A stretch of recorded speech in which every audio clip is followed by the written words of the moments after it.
Class 6 में पढ़ेंगे आज हम अभ्यास 4C। और 4C में देखिए कह रहा है क्वेश्चन हमारा फर्स्ट, रमेश की दुकान पर मार्च से अगस्त तक बेचे गए पंखों की संख्या सारणी में दी गई है। तो ये एक सारणी बनी हुई है और इसमें ये महीनों के नाम लिखे हैं और किस महीने में कितने पंखे बिके हैं ये भी लिखा हुआ है। और एक नीचे ये देखिए लाइन लिखी हुई है, ये कह रहे हैं आंकड़ों को पिक्टोग्राफ द्वारा प्रदर्शित कीजिए। पिक्टोग्राफ क्या होता है? चित्र बना करके किसी भी चीज को प्रदर्शित करना पिक्टोग्राफ कहलाता है। फिर कह रहा है जबकि एक पंखा जो है 10 पंखे के बराबर है, तो जो हम चित्र में एक पंखा बनाएंगे उसको 10 पंखा माना जाएगा। तो अब चित्र कैसे बनाएंगे इसके? तो ये हमने बना ली सारणी। अब कह रहा है मार्च में कितने पंखे बताए थे? 50 पंखे। और 50 पंखे और एक पंखा किसके बराबर था? 10 पंखों के बराबर। तो देखिए यहाँ पे हम सारणी बनाएंगे और सारणी में देखो पहला क्या है? मार्च। मार्च में कितने? 30 पंखे। अप्रैल में 50 पंखे और एक पंखा बराबर है 10 पंखे के।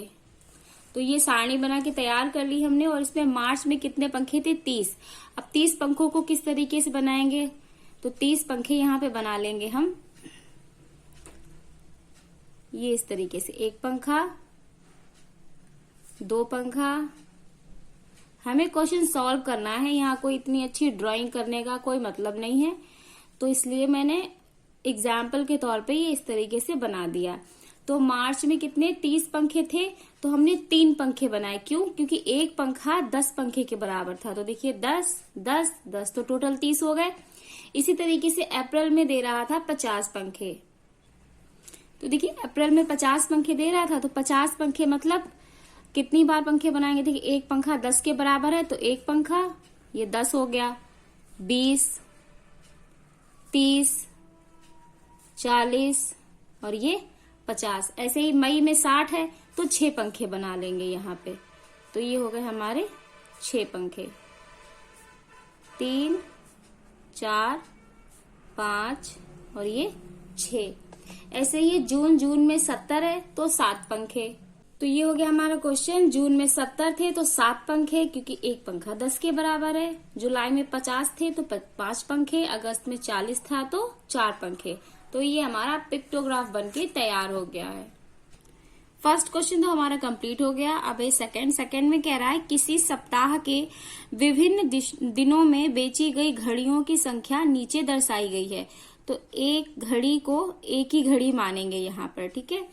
अब ये तो पिक्टोग्राफ दे दिया गया। अब इसी के बेस पे हमें ये क्वेश्चन दिए गए हैं 5। इनको जब हल करेंगे तो देखिए पहला क्वेश्चन कह रहा है किस दिन बेची गई घड़ियों की संख्या अधिकतम है। अधिकतम मतलब सबसे ज्यादा किस दिन बेची गई घड़ियां। देखिए हम जब काउंट करेंगे तो 1, 2, 3, 4, 5, 6 यहाँ लिख लेंगे। ये तो 6 है केवल। 1, 2, 3, 4, 5, 6, 7, 8। ये टोटल है 8। ये है टोटल 4। ये है टोटल 5। ये है 5, 6, 7, 8। ये भी 8 है। और ये है 4। 1, 2, 3, 4, 4, 5, 6, 7, 8, 9। ये है टोटल 9। तो सबसे ज्यादा कहाँ पर है? सबसे ज्यादा है यहाँ 9, क्योंकि ये इससे कम है। 8, 8 है दो जगह पर, वो कम है। तो सबसे अधिकतम 9। और दिन कौन सा दिया है यहाँ पर? रविवार। तो यहाँ लिख देंगे उत्तर में रविवार, इसका उत्तर हो जाएगा। करेंगे हम सेकंड क्वेश्चन। सेकंड क्वेश्चन कह रहा है हमारा, देखिए मंगलवार को कितनी घड़ियां बेची गईं। तो मंगलवार पे चलेंगे और मंगलवार है यहाँ, और ये टोटल घड़ी बेची गई है यहाँ पर 8। सेकंड हो गया। थर्ड पे जाएंगे। थर्ड कह रहा है पूरे सप्ताह में कुल कितनी घड़ियां बेची गईं। तो देखिए पूरा सप्ताह मतलब सोमवार से रविवार। तो सोमवार को कितनी बेची गई, मंगल को कितनी बेची गई, बुध को कितनी बेची गई, ऐसे ही हर दिन की बिकी हुई घड़ियां जोड़ लेंगे और वो आ जाएगा पूरे सप्ताह की घड़ियां। तो यहाँ उत्तर लिख देते हैं पहले। हमारा जो फर्स्ट वाला था तो इसका उत्तर आया था हमारा रविवार। सेकंड कितनी घड़ियां बेची गई मंगलवार को, तो ये था 8। फिर पूरे सप्ताह में कुल कितनी घड़ियां बेची गई, तो देखिए फर्स्ट था यहाँ पे 6, 8, 6, 14, 14 और 5 18, 18 और 5 23, 23 और 8 31, 31 और 4 35, 35 और 9 44। तो टोटल कितना आया हमारा उत्तर? 44। तो ये हम यहाँ लिख देंगे टोटल पूरे हफ्ते में हमने कितनी घड़ियां बेची इसमें 44। फिर है फोर्थ क्वेश्चन हमारा कह रहा है यदि एक घड़ी 200 रुपए में बेची गई हो तो रविवार को कुल कितने रुपए की बिक्री हुई। तो जाएंगे रविवार में टोटल घड़ी बिकी है 9 और एक घड़ी कितने की बिकी है, यहाँ पे कह रहा है 200 रुपए की। तो 9 घड़ी कितने की बिकेगी, तो 9 दूनी 18, कितना आएगा इसका उत्तर 1800। 1800 की टोटल घड़ियां इसमें बिकी हैं। फिफ्थ क्वेश्चन पढ़ेंगे, कह रहा है किस दिन घड़ियों की बिक्री सबसे कम हुई और कितनी हुई। तो किस दिन कम हुई, तो देखिए वो 2 दिन है, यहाँ 6 है, 8 है, 4 है, 5 है, 8 है, 4 है, 9 है। तो ये 2 दिन है, एक तो बुधवार और एक शनिवार। तो क्योंकि 2 दिन बराबर है तो दोनों ही उत्तर आएंगे इसके। तो लिखेंगे बुधवार भी लिखेंगे और शनिवार भी लिखेंगे। और कितनी की बिक्री हुई, तो एक घड़ी यहाँ 4 और यहाँ 4। तो इसमें उत्तर आ जाएगा हमारा यहाँ पर बुधवार और शनिवार। और टोटल घड़ी कितनी बिकी है, 4 बिकी हैं दोनों दिन। तो 4 उत्तर आ जाएगा। अब हम करेंगे अपना थर्ड क्वेश्चन। और थर्ड क्वेश्चन हमारा कह रहा है नीचे दी गई सारणी में विभिन्न खेलों में रुचि रखने वाले किसी विद्यालय के शिक्षार्थियों की संख्या दी गई है।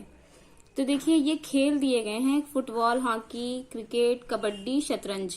और शिक्षार्थियों की संख्या दी गई है। फुटबॉल पसंद करते हैं 200 बच्चे, हॉकी 140, क्रिकेट 100, कबड्डी 80, शतरंज जो है 20 बच्चे पसंद करते हैं।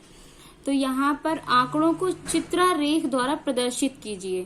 तो ये जो हमारी सारणी दी गई है इसको हमें पिक्टोग्राफ बनाना है, इसका चित्रारेख मतलब बना करके और प्रदर्शित करना है फिर। लेकिन संकेत में कह रहा है कि एक शिक्षार्थी जो हम बनाएंगे वो 20 शिक्षार्थियों के बराबर होगा। तो एक शिक्षार्थी को हम 20 शिक्षार्थी के बराबर रखेंगे। तो पिक्टोग्राफ तैयार करेंगे हम।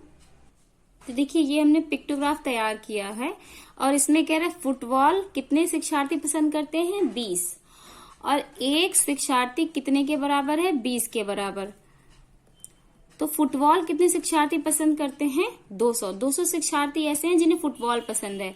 तो हम यहाँ पे शिक्षार्थी बनाएंगे। लेकिन उससे पहले जो संकेत दिया गया था कि जो हमारा एक शिक्षार्थी होगा वो कितने के बराबर होगा, 20 के बराबर। तो ऐसे ही हम यहाँ बना लेंगे क्योंकि यहाँ पे 200 हैं तो कितने बनेंगे शिक्षार्थी, देखिए 1 2 3 4 5 6 7 8 9 10। केवल 10 बनेंगे। क्यों 10 बनेंगे, क्योंकि एक शिक्षार्थी 20 के बराबर है। तो 1 2 3 4 5 6 7 8 9 10। देखिए यहाँ पर कितना दिया है, 200।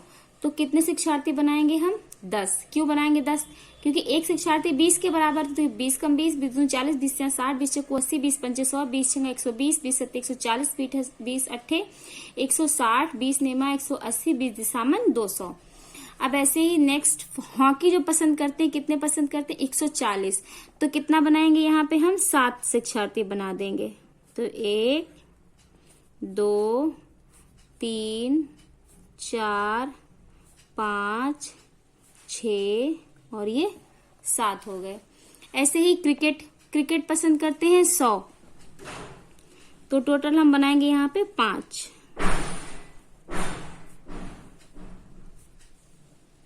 ये हो गए हमारे क्रिकेट पसंद करने वाले। फिर है कबड्डी के 80 हैं तो यहाँ बनाएंगे हम टोटल 4।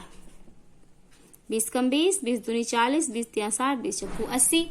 अब यहाँ पर केवल शतरंज पसंद करने वाले 20 ही विद्यार्थी हैं तो केवल एक यहाँ पर विद्यार्थी बना देंगे, क्योंकि एक विद्यार्थी इंडिकेट कर रहा है 20 विद्यार्थियों को। तो ये हो गया हमारा पिक्टोग्राफ तैयार। फिर हमारा फोर्थ क्वेश्चन हमारा कह रहा है, देखिए एक सप्ताह में 35 शिक्षार्थियों वाली एक कक्षा में उपस्थित रहने वाले शिक्षार्थियों की संख्या निम्न चित्र रेखा द्वारा प्रदर्शित की गई है, मतलब दर्शाई गई है। तो ये देखिए पिक्टोग्राफ दिया हुआ है या इसको चित्रारेख कह सकते हैं। इसमें ये दिन दिए हैं सोमवार से शनिवार तक और दिन के साथ में अब कह रहा है यहाँ पे कि एक शिक्षार्थी, देखिए संकेत दिया हुआ है, एक शिक्षार्थी 5 शिक्षार्थी के बराबर माना जाएगा। तो ये तो पिक्टोग्राफ हो गया। अब जब इसके सवाल हम देखेंगे तो सवाल कह रहा है मंगलवार को कितने शिक्षार्थी उपस्थित थे। तो मंगलवार पे जब हम जाएंगे तो मंगलवार को काउंट करेंगे 1 2 3 4 5 6 7, टोटल हमारे 7 हैं और एक शिक्षार्थी है 5 के बराबर। तो 7 पंचे कितना हो जाएगा, देखिए 7 हैं इसमें मंगलवार को दिए गए और एक बराबर है 5 के, तो 7 पना 35, ये हो जाएगा इसका उत्तर। किस दिन पूर्ण उपस्थित थी, किस दिन, तो जब हम पूरा सप्ताह देखेंगे तो इसमें सोमवार को 7 बच्चे आए हैं, मंगलवार को 7 बच्चे आए हैं और बुधवार को 5, बृहस्पतिवार को 6, शुक्रवार को 7, शनिवार को 3। तो हमारे आंसर में जो आएगा वो आएगा, देखिए सोमवार भी आएगा, मंगलवार भी आएगा और शुक्रवार भी आएगा, तीनों चीजें आएंगी। ये हो गया हमारा सेकंड। किस दिन सबसे कम उपस्थित थे, तो किस दिन, यह है शनिवार। देखिए शनिवार को ही केवल 3 दिया हुआ है, बाकी सभी में किसी में 7 है, किसी में 5 है, किसी में 6 है। तो ये है हमारा शनिवार जिसको बहुत कम उपस्थित थे बच्चे। तो यहाँ पर आंसर जो आ जाएगा हमारा वो आ जाएगा शनिवार।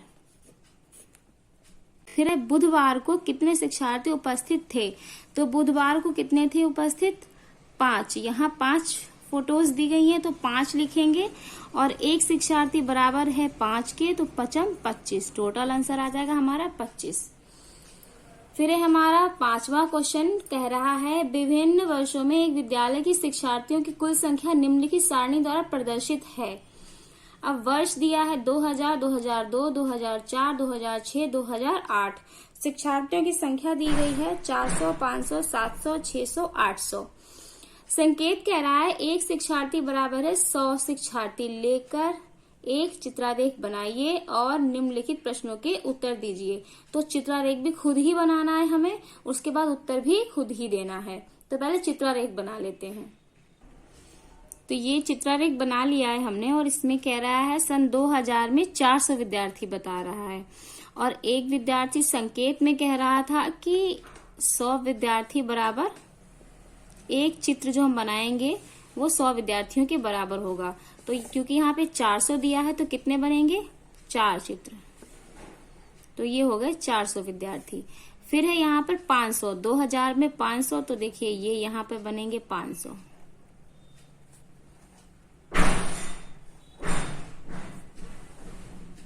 ये हो गए 5। फिर 2004 में है 700। तो ये हमने बना लिया पूरा पिक्टोग्राफ। अब क्वेश्चन पढ़ेंगे और फिर आंसर करेंगे इसका। तो फर्स्ट क्वेश्चन हमारा, वर्ष 2000 में कुल शिक्षार्थियों को कितने संकेत निरूपित कर रहे हैं। वर्ष 2000 में जब हम जाएंगे तो देखिए वर्ष 2000 ये है, कितने संकेत निरूपित कर रहे हैं, तो 1 2 3 4, कितने संकेत हैं यहाँ पर, 4। तो इसका उत्तर आ जाएगा हमारा 4। तो हम इसी में उत्तर लिख देंगे यहाँ पर इसका 4। फिर नेक्स्ट है वर्ष 2006 में कुल शिक्षार्थियों के लिए कितने संकेत प्रयुक्त हुए। तो वर्ष 2006 में जब हम जाएंगे तो कितने संकेत प्रयुक्त हुए, 1 2 3 4 5 6। तो यहाँ कितने संकेत प्रयुक्त हुए हैं, 6। इसका उत्तर लिख देंगे 6। अब थर्ड कह रहा है हमारा, थर्ड में कह रहा है यदि एक संकेत मतलब जो एक चित्र है वो अगर 50 मान लिया जाए, 50 शिक्षार्थियों के बराबर मान लिया जाए, क्योंकि हमने जो चित्रारेख बनाया है उसमें एक शिक्षार्थी 100 के बराबर माना है, ये संकेत में दिया हुआ था। लेकिन थर्ड अब कह रहा है कि उसी को 50 मानो और फिर एक नया चित्रारेख बनाइए। तो हम इसी पिक्टोग्राफ में बना लेंगे आगे, क्योंकि यहाँ पर 400 दिए हुए हैं और ये है एक को हमने यहाँ पर 100 माना था, अब कह रहे हैं एक को 50 मानो। तो जो अगला हमारा थर्ड वाला जो क्वेश्चन है वो कह रहा है हमारा कि एक जो हमारा चित्र है वो कितने के बराबर मानेंगे, 50 के बराबर। मतलब एक शिक्षार्थी जो हम बनाएंगे वो 50 शिक्षार्थियों के बराबर होगा। तो यहाँ पर 400 दिया हुआ है तो 4 बनाया था, अब 50 मानेंगे तो 400 का कितना हो जाएगा, 400 के 4 आए थे, यहाँ 400 के 8 आ जाएंगे। तो ये हो गया। फिर है यहाँ पे 500, 500 में यहाँ पर 5 थे, लेकिन अब 50 मानेंगे तो 500 के कितने हो जाएंगे, यहाँ पर 10 चित्र बन जाएंगे।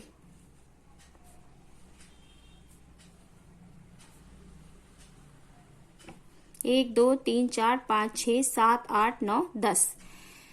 फिर है 700, यहाँ 700 दिया हुआ है और चित्र जो हमने बनाए थे वो थे 1, 2, 3, 4, 5, 6, 7। एक को 100 माना था तो ये 7 बनाए थे। अब एक को 50 मानेंगे तो इससे डबल हो जाएंगे, तो यहाँ 7 है। अब आगे जो बनाएंगे वो हो जाएंगे हमारे 14। तो 1, 2, 3, 4, 5, 6, 7, ये हो जाएंगे हमारे 14। फिर यहाँ पर 2006 में 600 हैं तो 6 बनाए थे। अब क्योंकि 50 मान रहे हैं एक संकेत को, तो ये देखिए 50, 50, 100, 200, 300, तो ये 300 ही हुए, तो 6 और बनाने पड़ेंगे अभी यहाँ पे। तो 6 और बना लेंगे, 1, 2, 3, 4, 5 और ये 6। ऐसे यहाँ पर 800 दिया हुआ है तो ये 8 बनाए थे और अब 50 मान रहे हैं एक शिक्षार्थी को, तो यहाँ बना देंगे 8 दूनी 16, डबल कर देंगे इसके। तो 8 ये दिए हुए हैं और 8 और बना देंगे, 1, 2, 3, 4, 5, 6, 7, 8। तो ये हो गया हमारा पिक्टोग्राफ कंप्लीट। अभी एक्सरसाइज भी हमारी कंप्लीट हो गई है। अब नेक्स्ट एक्सरसाइज स्टार्ट करेंगे। अभी एक्सरसाइज हमारी कंप्लीट हो गई है यहाँ पर। अब नेक्स्ट वीडियो में हम नेक्स्ट एक्सरसाइज करेंगे।